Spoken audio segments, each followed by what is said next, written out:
مطلب پیشاب کے قطروں کا ختم کرنا یہ واجب اور ضروری ہے۔ اگر ایک معمولی قطرہ بھی کھڑے ہونے کے بعد آپ کا پیشاب کا ٹپکتا ہے تو آپ نماز نہیں پڑھ سکتے، نہ آپ کا وضو ہوگا، کوئی چیز نہیں ہے۔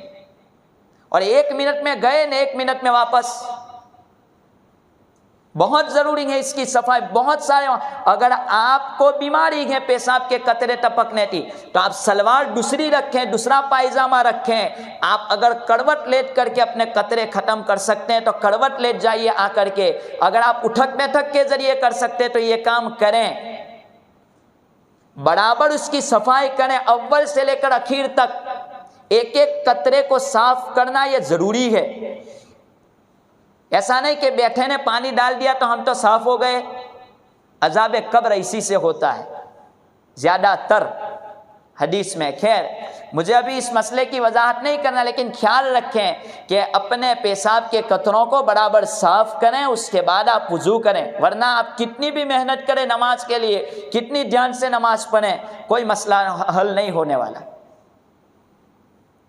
خیر، تو میں یہ بات کہہ رہا تھا کہ حضرت نبی پاک صلی اللہ تعالی علیہ وسلم نے حکم دیا کہ آپ اپنے ناخن اور اپنے بالوں کو نہ کاٹیں اگر کوئی قربانی کا ارادہ کرتا ہے۔ یہ ابن ماجہ کی روایت ہے، مستحب امر ہے۔ کیوں حکم دیا گیا؟ حضرت ڈاکٹر عبدالحی رحمت اللہ علیہ نے اس معاملے میں لکھا ہے کہ اصل میں رحمت حق بہانہ می جویت، رب العالمین کی رحمت بہانہ ڈھونڈتی ہے کہ کسی بہانے پر بندوں کو معاف کر دے کہ تیرے محبوب کی یا رب۔ اور یہ حکم دیتے تھے کہ اتنی مشابہت حاجی لوگوں کے ساتھ اختیار کر لو، اللہ تعالیٰ حاجی لوگوں کی جو عام مغفرت کرتے ہیں اس میں ہم مقامی لوگوں پہ بھی مغفرت فرما دے۔ اور یہ شعر پڑھا کرتے تھے، تیرے محبوب کی یا رب صباحت لے کے آیا ہوں، حقیقت اس کو تو کر دے، میں صورت لے کر کے آیا ہوں۔ یعنی خالی میں تو بنا ہی، جیسا اللہ مجھے حاجی لوگوں کی رحمت میں شامل کر دے، حاجی لوگوں کی مغفرت میں مجھے شامل کر دے۔ ہم لوگ سمجھتے ہیں ظاہر کا کوئی مسئلہ نہیں ہے، دل صاف ہونا چاہیے۔ اس کی بھی بڑی ضرورت ہے کہ ہمارا ظاہر اسلامی ہو۔ حضرت مولانا اشرف علی تھانوی نور اللہ مرقدہ وبرد مدجعہ نے العلم والعلماء میں ایک بات لکھی ہے، وہ سمجھنے کے قابل ہے۔ حضرت نے لکھا ہے کہ حضرت موسیٰ علیہ السلام نے نبوت کا جب دعویٰ کیا ہے تو نبوت کا دعویٰ کرنے کے بعد فرعون کو دعوت دینے کے لیے پہنچے تو فرعون سے جا کر کے کہا کہ تو مجھ پر ایمان لیا، میں نبی ہوں۔ تو کہا معجزہ کیا، دلیل کیا کہ تم نبی ہو؟ تو کہا کہ ان کے ہاتھ میں جو عصا تھا لکڑی، اس کو زمین پر پھینکا، کہا کہ یہ سانپ بن گیا، دیکھیے میرا معجزہ ہے۔ کہا کہ یہ تو جادو ہے، البتہ میں دوسرے جادوگروں کو بلاؤں گا اور آپ کے جادو سے مقابلہ کراؤں گا۔ مجھے پورا واقعہ نہیں ذکر کرنا ہے، جو ضروری چیزیں میں ذکر کر دیتا ہوں۔ اس کے بعد سارے جادوگروں کو جمع کیا گیا، اور جمع کرنے کے بعد حضرت موسیٰ علیہ السلام اور جادوگروں کا مقابلہ ہوا۔ مقابلے میں حضرت موسیٰ علیہ السلام غالب آ گئے، جیت گئے، اور سارے لوگ ہار گئے، سارے جادوگر۔ تو تمام لوگوں نے اس وقت، جادوگروں نے کلمہ پڑھ لیا، حضرت موسیٰ کے خدا پر ایمان لے آئے، اللہ پر ایمان لے آئے، موسیٰ کی نبوت پر ایمان لے آئے۔ پھر انہوں نے اس وقت ان کو جو کہا کہ میں کاٹ دوں گا، وہ کروں گا، وہ الگ۔ حضرت موسیٰ علیہ السلام اب اللہ سے سوال کرتے ہیں کہ اللہ تعالیٰ یہ سارا جو پلان تھا وہ پلان فرعون کے لیے تھا، تو فرعون کو ہدایت نہیں ملی، اور یہ جادوگر سارے کے سارے کلمہ پڑھ چکے، آخر وجہ کیا؟ اللہ تبارک و تعالیٰ نے حضرت موسیٰ پر وہی بیضی القا کیا، بات ڈالی ان کے دل میں کہ اصل وجہ یہ ہے کہ یہ سارے کے سارے لوگ موسیٰ جیسی شباہت، موسیٰ جیسی صورت اپنا کر کے آئے تھے، تو مجھے ان کی صورت دیکھ کر کے میں نے اس کو حقیقت کر دیا، ان کو ہدایت سے نواز دیا۔ اور فرعون تکبر اور گھمنڈ میں اپنا لباس بھی نہیں چھوڑا، اور وہ گھمنڈ کے ساتھ آیا تو وہ ہدایت سے محروم رہا۔ اگر ہم ہدایت چاہتے ہیں تو کم سے کم نبی جیسا حلیہ بنائیں، نبی جیسے ہمارے تمام طریقے نبی جیسے ہو۔ ہم ظاہر کو سمجھتے ہیں، دل صاف ہونا چاہیے، اس سے کیا ہوتا ہے، لباس سے، یہ تمام چیزیں سوچنی نہیں چاہیے۔ خیر، تو یہ حکم حضرت نبی پاک صلی اللہ تعالی علیہ وسلم نے ایک مستحب طور پر دیا کہ اپنے بال اور اپنے ناخن کو نہ کاٹیں۔ ایک اور عمل اس مہینے میں تکبیر تشریق کا ہے۔ تکبیر تشریق کو پکارنا ہے، وہ 9 ذی الحجہ سے لے کر 13 ذی الحجہ کی عصر تک 23 نمازوں تک اس کو پڑھنا ہے۔ یہ واجب ہے زور سے مردوں پر، اور عورتوں کے لیے اس کو آہستہ پڑھنا عورتوں کے لیے بھی واجب ہے۔ چاہے آدمی جماعت سے نماز پڑھے یا اکیلا نماز پڑھے، اس کو یہ پڑھنا پڑے گا۔ تکبیر تشریق کیا حدیث سے ہے، اس کا پس منظر کیا ہے؟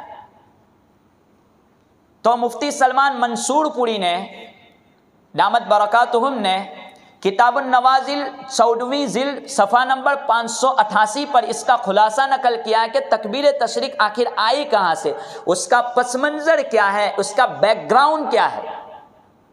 تو حضرت نے اس کو نقل کیا ہے کہ حضرت ابراہیم علیہ السلام جب چھری چلا رہے تھے تو حضرت اسماعیل کو لٹایا اور چھری چلا ہی رہے تھے کہ اللہ تبارک و تعالیٰ نے دمبا دیا حضرت جبرائیل کو کہ لے کر کے جاؤ۔ تو حضرت جبرائیل آسمان پڑے، دیکھتے ہیں کہ اگر میری پہنچنے میں دیری ہو گئی تو یہ چھری چل جائے گی، تو وہاں سے پکارا اللہ اکبر اللہ اکبر، تاکہ ابراہیم اس آواز کو سن لیں اور سن کر کے وہ رک جائیں۔ تو آسمان کی طرف دیکھا تو کہا کہ لا الہ الا اللہ واللہ اکبر حضرت ابراہیم نے، اور حضرت اسماعیل نے جب اس منظر کو دیکھا کہ میرے بدلے میں جنت سے ڈمبا آیا ہے، قربانی ڈمبے کی کرنی ہے، تو حضرت اسماعیل علیہ السلام نے اللہ اکبر وللہ الحمد کا جملہ بولا۔ یہ ہے ایام تشریق، تکبیر تشریق جو بولتے ہیں، اس کا پورا پس منظر۔ پوری تقریر اور پوری بات کا خلاصہ یہ کہ تمام چیزیں ہم نے اوپر سے لے کر نیچے تک دیکھی۔ آدمی کو منمانی چھوڑنی ہے اور رب چاہی زندگی گزارنا ہے۔ ہر ایک میں تواضع۔ حج کے موقع پر بھی دیکھ لو کہ آدمی سلے ہوئے کپڑے نہیں پہن سکتا، 2 چادروں کو لپیٹنا ہے۔ اسی طرح آپ دوسرے قربانی کے مسئلے کو بھی دیکھ لو، سمجھ میں آوے کہ نہ جاوے، 3 دن قربانی کرنی ہے، چاہے تم یہ کہو کہ 3 دن ہی کیوں، سال بھر کرو۔ تو اسلام کے جتنے احکام ہیں وہ عاجزی اور بندگی کے ہیں۔ بندگی کا کیا مطلب کہ بندہ بن جاوے، ان تمام احکام پر عمل کر کے اپنے اندر عاجزی، مسکنت، تواضع پیدا ہو جاوے، تکبر کو چھوڑ دے۔ اسی لیے حکم ہے کہ بندہ جب مسجد میں داخل ہو تو مسجد میں بڑے ادب کے ساتھ اس کا داخلہ ہو۔ علماء نے تو یہاں تک لکھا ہے کہ اگر آدمی وضو کرے، وضو کر کے فارغ ہو تو اپنی آستینوں کو بھی ادب کے تقاضے پر باہر اتار لے، مسجد کے اندر نہیں۔ یہ بھی ادب کے خلاف، کیونکہ آپ کسی بڑے ڈنڈے کے دربار میں جائیں گے تو آپ پہلے ٹھیک ٹھاک باہر ہوں گے نا، پھر دربار میں حاضر ہوں گے۔ حضرت نبی پاک صلی اللہ علیہ وسلم نے عاجزی بتلائی، کتنی عاجزی کی کہ جب مسجد میں تشریف لے جاتے تو اللہ کو عاجزی اتنی پسند ہے تو حضرت مسجد میں جا کر کے ایسا بیٹھ جاتے تھے۔ یہ غلام کی بیٹھک ہے، مشکات شریف کی روایت ہے، ایسا بیٹھتے تھے کبھی۔ اب یہ کوئی بڑا آدمی تو ایسا بیٹھے گا نہیں مسجد میں آ کر کے، غلام بیٹھے گا، غلام اور چھوٹے لوگوں کی بیٹھک ہے۔ تو حضرت نبی پاک صلی اللہ علیہ وسلم ایسا بیٹھ جاتے تھے اپنے ہاتھوں اور پیروں کو رکھ کر کے، کہ یہ اللہ کو عاجزی بہت پسند ہے، اس لیے کہ بیچارگی کے ساتھ میں آیا۔ تو مسجد میں آوے تو اگر ضرورت نہ ہو تو 4 زانو بھی نہ بیٹھیں پلاٹھی لگا کر کے، اگر پیروں میں درد ہے تو ٹھیک بات ہے، نہیں بیٹھ سکتے تو الگ بات ہے، لیکن آدمی کوئی بڑا آدمی بیٹھا ہو تو آپ 4 زانو نہیں بیٹھتے، تو اللہ کے دربار میں بھی اس کا خیال رکھیں۔ اگر کرسی پر نماز پڑھنے کی ضرورت ہے تو کرسی کا اپنی عاجزی کے ساتھ نماز پڑھیں، ایسا نہیں کہ آپ ایسے بیٹھ جائیں نا ایسے ہاتھ باندھ۔ عام آدمی کے سامنے بیٹھنے میں اور اللہ کے سامنے بیٹھنے میں فرق ہو۔